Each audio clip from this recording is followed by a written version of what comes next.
सभी का स्वागत है योग और स्वास्थ्य पर आधारित हमारे इस बेहद खास कार्यक्रम स्वस्थ विचार में। मैं हूं आपके साथ आपका साथी विकास।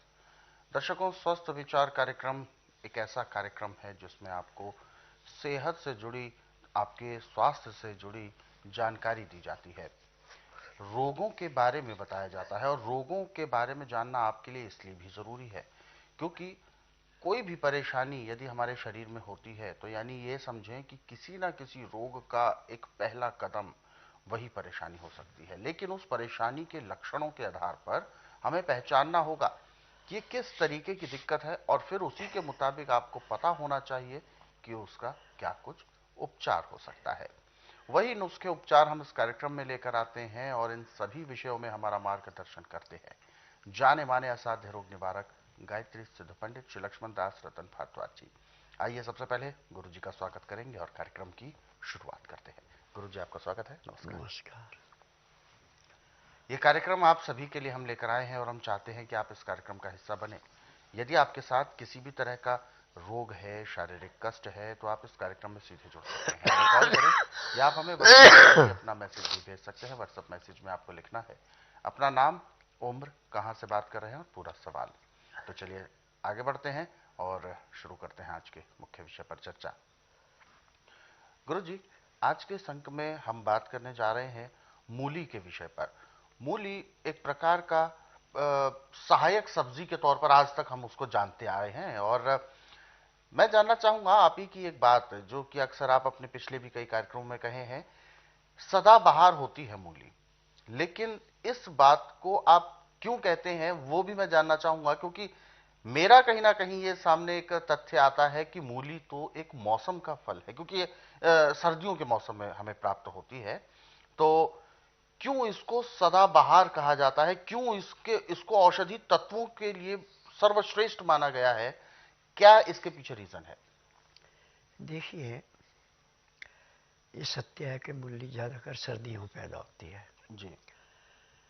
सदाबहार इसका नाम ऐसे रखा गया है कि आप इसको किसी भी मौसम में तैयार कर सकते हैं हम्म। और 40 दिन से ज़्यादा इसको टाइम नहीं लगता। अच्छा। आज बीजिए तो 40 दिन में उखाड़ने काबिल हो जाती है। बीजने के चौथे दिन उग जाती है। 15 दिन के बाद इसका कंद जो बढ़ना शुरू हो जाता है और 20 दिन से लेकर 40 दिन के अंदर ये खाई जाती है। अच्छा, तो क्या टेम्परेचर पर भी ध्यान देना पड़ता है? टेम्परेचर पे ध्यान देना पड़ता है। हाँ। सर्दियों में बड़ी तेजी से बढ़ती है, बाकी मौसम में धीमी गति से बढ़ती है। अच्छा।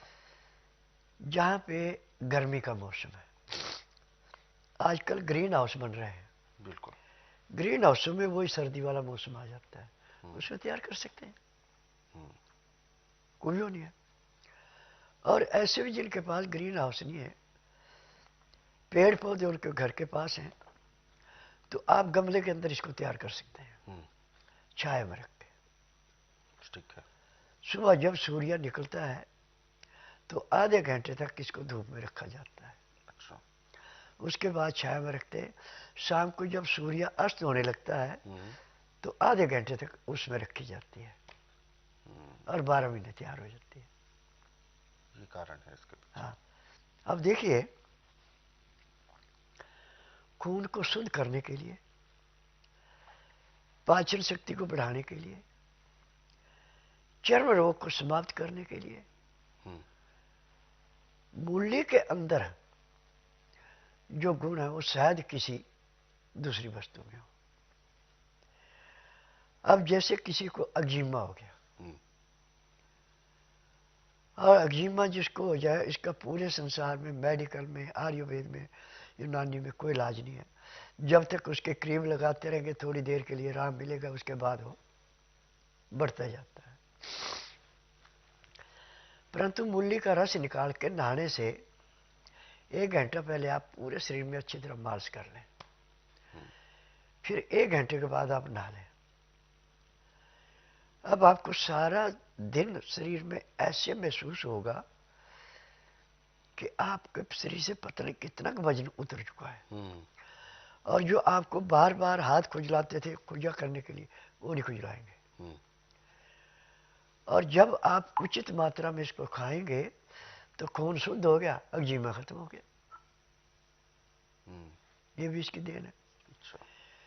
और इसमें एक बात का ध्यान रखना कि मूली कभी छिलके नहीं खानी, छिलके के साथ खानी है। उसको धो, कपड़े से साफ करो, फिर खाओ। और इसका पत्ता चाहे आप छोटा खाएं चाहे बड़ा खाएं, नर्म पत्ता इसका खा लेंगे तो मूली हर एक चीज को गला देती है, पचा देती है। खुद नहीं पचती उतनी देर तक जब तक कि इसका पत्ता न खाया जाए।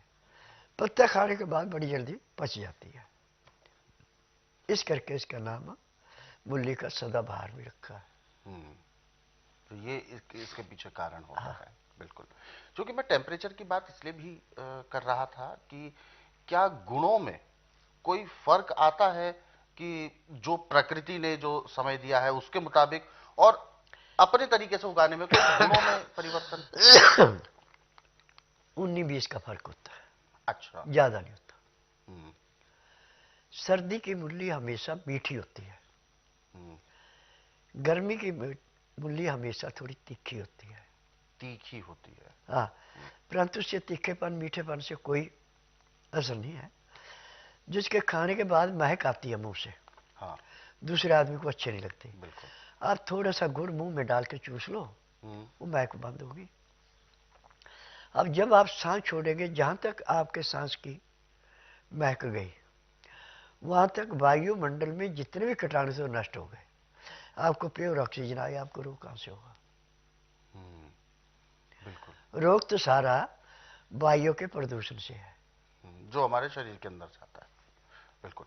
तो गुरुजी, जो आपने भी पत्तों के बारे में बताया, इसके बारे में भी हम थोड़ा सा और जानना चाहेंगे कि पत्ते जैसे मूली के लिए आप कहते हैं कि मूली के साथ पत्ते खाना बहुत जरूरी है, तो क्या पत्तों के साथ अगर हम पत्तों का ही सेवन करें तो कोई नुकसान, या पत्तों के साथ मूली का जरूरी है खाना?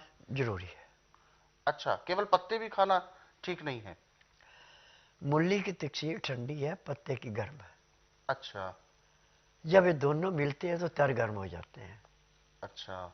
तो उससे दिन दोगुने रातें चौगुनी लाभ है। लाभ होता है जी।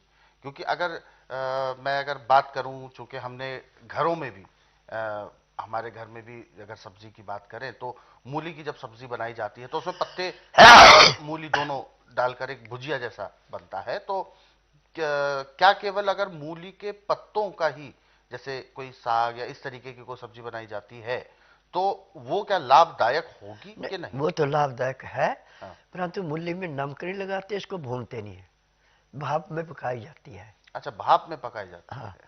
खाते समय यदि आपको नमक बहुत कम लग रहा है जी। तो सिंध है कारण हम चुटकी भर आप डाल सकते हैं, नींबू डाल सकते हैं, तो आपको उससे लाभ ही होगा, नुकसान नहीं होगा। परंतु पकती दफा इसको निकाल दें तो इसका सारा असर खत्म हो जाता है। अच्छा, तो यानी इन विधियों का भी बहुत महत्व है अपने बहुत आप में। ज्यादा। बिल्कुल। तो दर्शकों, मूली का जो एक अपना महत्व है, जो एक गुण है, लेकिन इसके बावजूद आपको इनके विधियों का ध्यान रखना है कि अगर खानी है तो उसमें भी किस तरीके से खानी है। अगर आपको थोड़ी सी मिर्च लग रही है, मूली में भी बहुत सारे अलग अलग किस्म होते हैं, तो उसके लिए भी ध्यान रखें। नमक नहीं लगाना होता मूली का, वरना उससे आपको उतना लाभ मिलता नहीं है। नींबू आप लगा सकते हैं और काली मिर्च या इस तरीके की चीज़ों आप डाल सकते हैं, या अगर आपको थोड़ा सा लवण चाहिए तो आपको सेंधा नमक आप हल्का, बहुत हल्का प्रयोग कर सकते हैं। और ऐसे ही सब्जी के लिए भी गुरुजी ने बताया है। फिलहाल हम इस कार्यक्रम में चर्चा तो जारी रखेंगे ही, क्योंकि मूली एक ऐसा विषय है जिस पर जितनी चर्चा की जाए उसके अलग अलग विभिन्न प्रकार के गुण हमें मिल ही जा रहे हैं। तो चलिए आगे बढ़ेंगे, और दर्शकों, यदि आप भी इस कार्यक्रम से जुड़ना चाहते हैं तो आप हमें कॉल कर सकते हैं। ये कार्यक्रम आप सभी के लिए ही हम लेकर आते हैं। यदि आपके जहन में कोई सवाल है जो आपके शारीरिक कष्टों को लेकर है, तो आप अभी हमें कॉल कर गुरुजी से सीधे बात कर सकते हैं। नंबर आपके TV screen. Here's a look at my week on Facebook gaming. Monday morning, I play puzzle games to start my day. गुरुजी से सीधे बात कर सकते हैं। नंबर आपके टीवी स्क्रीन। फिलहाल जो दर्शक हमारे साथ जुड़े हुए हैं लाइन पर, आइए उनको शामिल करते हैं कार्यक्रम में। हेलो। हेलो। नमस्कार। हाँ जी नमस्कार।